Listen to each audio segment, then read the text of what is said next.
युवा दिवस के अवसर पर कुछ लाइनें याद आ रही हैं। धरा पर हर तरफ स्नेह का मकरंद हो जाए, न फिर से देश में कोई पैदा जयचंद हो जाए। मेरी माँ भारती से बस यही कामना इतनी, मेरे देश का हर शख्स विवेकानंद हो जाए, विवेकानंद हो जाए। इन्हीं पंक्तियों के साथ मैं आमंत्रित करूंगा बहन रश्मि जी को कि वह आए और युवा दिवस के इस पावन अवसर पर हम सभी के समक्ष स्वामी विवेकानंद जी के चरित्र के बारे में कुछ चित्रण करें। मंच पर आसीन माननीय यतीन जी भाई साहब, प्रबंध समिति के सभी सम्मानित सदस्य और इस विद्यालय के प्रधानाचार्य श्री पंकज जी और विशेष अतिथि के रूप में आए हुए विभिन्न क्षेत्रों से विभिन्न क्षेत्रों में ख्याति प्राप्त विशेष अतिथि मेरे साथी विपिन जी मेरठ से आए हुए और आप सभी मेरे साथी, मेरे बंधु, मेरी बहनें। अच्छा, सबसे पहले तो मेरे को मतलब ये कोई भाषण वगैरह, मतलब आप परेशान मत होना कि कुछ भाषण होने वाला है, कुछ ज्ञान वगैरह देने वाले, ऐसे कुछ नहीं है। बस छोटी सी आप लोगों से बात करनी है क्योंकि पहला परिचय है मेरा आप लोगों के साथ। तो एक छोटा सा आप सभी लोग, क्योंकि पूषाद हैं हमारे शिशु मंदिर, विद्या भारती के, तो एक सबसे पहले एक छोटा सा प्रश्न होता है कि हर छोटे बच्चे के मन में, बड़ों के मन में क्यों, हर एक सबसे स्वाभाविक क्वेश्चन होता है क्यों, मतलब ये संगठन क्यों है, क्यों पूषाद परिषद का गठन हुआ, इसकी क्यों जरूरत पड़ी। तो इसी के विषय में मैं पहले, चूंकि आज युवा दिवस के रूप में हम मना रहे हैं और भारत उसमें हम लोग सबसे लकी हैं कि भारत सबसे युवा देश है आज। और युवा क्यों है? क्योंकि आप सब लोग हैं, इसलिए भारत युवा है। तो मैं आप लोगों को एक छोटा सा परिचय की पूषाद परिषद क्यों हम गठन किया और आप लोगों का गठन करने के साथ आप लोगों की क्या जिम्मेदारी है कि ये कार्यक्रम करना है, तो इसका क्या पर्पज है। तो एक कार्यक्रम का उद्देश्य पूषाद परिषद का गठन। तो पूषाद परिषद का, क्योंकि हम विद्या भारती का गठन इतने साल हो गए और इतने बच्चे शिशु मंदिर, विद्या मंदिर में पढ़े कि पूषाद परिषद विश्व का सबसे बड़ा संगठन बना है आज की तारीख में और हमने इसमें विश्व रिकॉर्ड बनाया है। तो पूषाद परिषद का जो उद्देश्य था उसके गठन का, वो ये था कि हम लोग अब जो इस स्कूल से निकले हुए बच्चे हैं वो अब समाज में प्रतिष्ठित विभिन्न क्षेत्रों में, प्रतिष्ठित पदों पे इस समय है। तो हमारा उद्देश्य यही है कि जो विभिन्न क्षेत्रों में, विभिन्न समाज में पदों पर प्रतिष्ठित लोग हैं, समाज है, हम लोग आपस में एक सूत्र के द्वारा, एक संपर्क सूत्र के द्वारा आपस में बने रहें, आपस में सतत संपर्क में रहें, निरंतरता बनी रहे। तो उसके लिए उसको करने का क्या पर्पज है, क्या उद्देश्य है?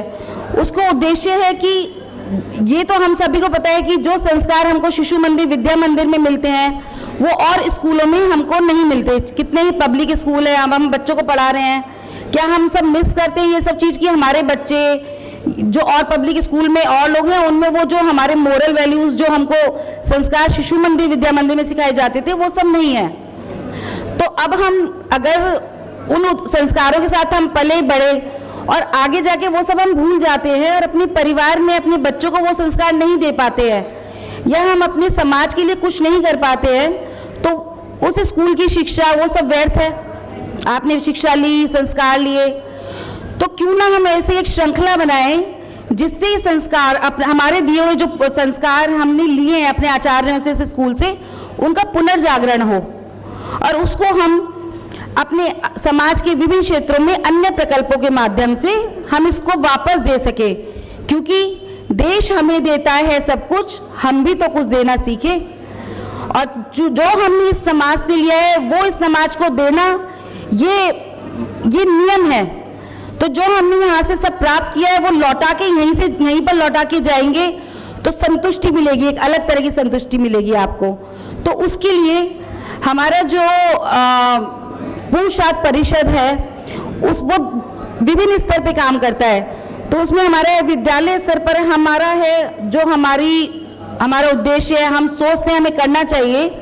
विद्यालय स्तर पर हम कुछ कर सकते हैं क्या विद्यालय के लिए, अपने साथियों के लिए कुछ कर सकते हैं क्या?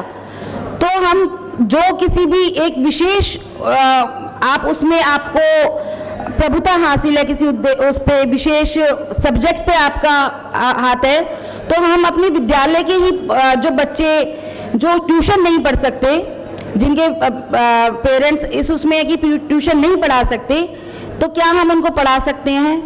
विद्यालय की किसी व्यवस्था में हम अपना योगदान दे सकते हैं। हम लाइब्रेरी में हम कुछ बनवाने में उनका योगदान कर सकते हैं। करियर काउंसलिंग कर सकते हैं हम अगर जो किसी आप विशेष पद पे पहुंच चुके हैं, तो आपको सब पता होता है कि इस तक आने के लिए आपको क्या क्या कंपटीशन आपको क्रॉस करना पड़ता है, किस किस लेवल पे जाके आपको करना पड़ता है। तो क्या हम करियर काउंसलिंग कर सकते हैं बच्चों की? करियर काउंसलिंग ही नहीं ज़रूरत होती, 6th, 7th, 8th में बच्चों की बौद्धिक काउंसलिंग करने की भी ज़रूरत होती है। वो उस समय वो जो उनका उम्र होती है वो भटकती है, क्या हम उनका बौद्धिक विकास में हम कुछ योगदान दे सकते हैं? दूसरा है हमारा सेवा कार्य।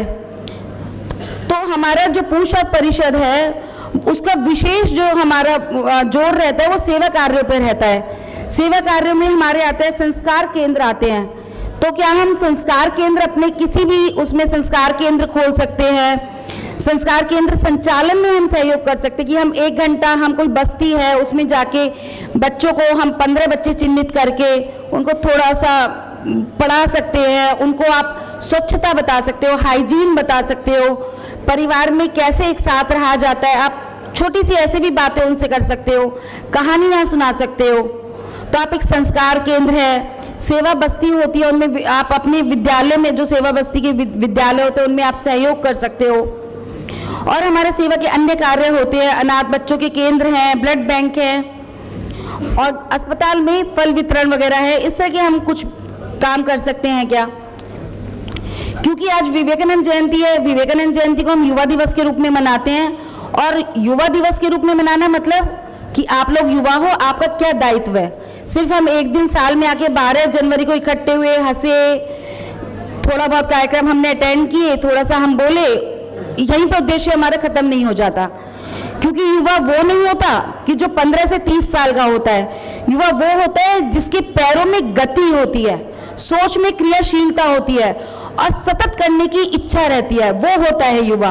वरना 15 साल के 20 साल के अगर जो आप बिस्तर पर बैठे बैठे अपने माता पिता से ये इच्छा कर रहे हैं कि वही सब कुछ करे, मेरा बड़ा भाई है वही सब कुछ कर रहा है, तो आप युवा बस उम्र के हिसाब से युवा हो, आप कर्म के हिसाब से युवा नहीं हो।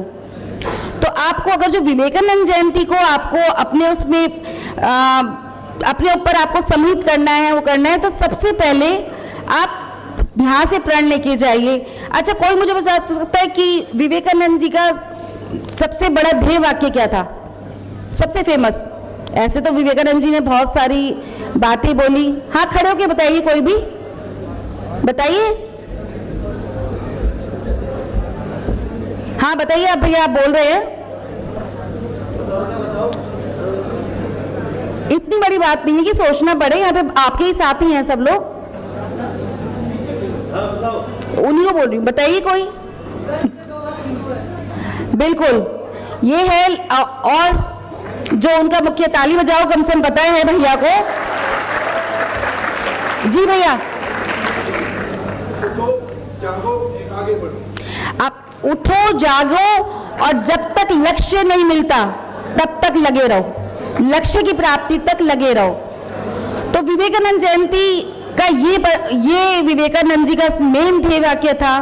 और चूंकि आप युवा हो तो ये अपने ऊपर लागू करो, यहाँ से कम एक प्रण लेके जाओ कि जब तक मुझे लक्ष्य की प्राप्ति नहीं होती, लक्ष्य आपको निर्धारित करना है। हम आपको बता सकते हैं, दिशा दे सकते हैं, लेकिन लक्ष्य आपको खुद निर्धारित करना होगा कि हमको हमको समाज से के लिए क्या कर सकते हैं। और आप यकीन मानिए, आप बहुत ऊर्जावान हैं, आप में बहुत करने की क्षमताएं हैं। आप सोचे कि अभी तो मैं करियर बनाने का टाइम है, अभी तो मैं नौकरी कर रहा हूँ, अभी नौकरी में टाइम नहीं मिलता, 5 साल बाद करूँगा, बच्चे बड़े हो जाएंगे तब करूँगा। इस सब का कभी कोई समय नहीं आता। आप में इतनी क्षमता है, आप एक साथ 2 या 3 आराम से कोई भी आप लेकर चलेंगे लक्ष्य, आप उन सबको एक साथ पार कर सकते हैं। तो अभी तो मैं इतनी ही बात करके अपनी बात समाप्त करती हूँ, लेकिन आप लोगों को अगर जो कुछ भी मेरे से बात करनी है या परिषद के उसमें या आप कुछ करना चाहते हैं तो आप इस कार्यक्रम के बाद मुझसे बात कर सकते हैं। सबको नमस्कार।